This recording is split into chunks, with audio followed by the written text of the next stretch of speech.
উপস্থিত আমন্ত্ৰিত সহযোগী অঞ্চলৰ নিৰবীন্দ্ৰ আৰু মোৰ মৰমৰ দাদা বাইদেউ ভণ্টি ভাইটি তথা বন্ধু-বান্ধৱীসকল, প্ৰথমে মই সকলোকে মোৰ ফালৰ পৰা অশেষ ধন্যবাদ জ্ঞাপন কৰিছোঁ।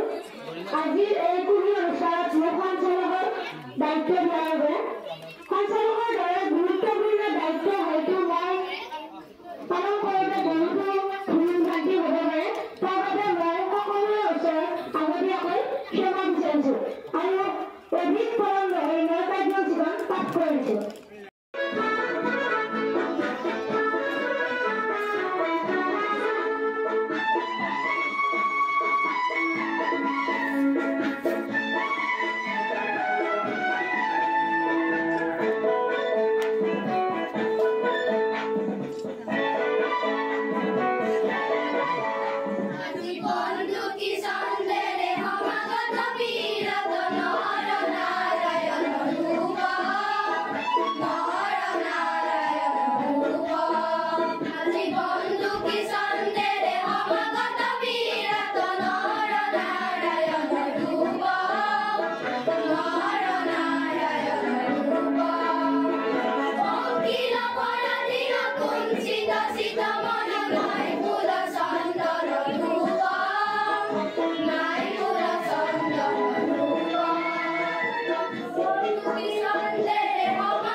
sing.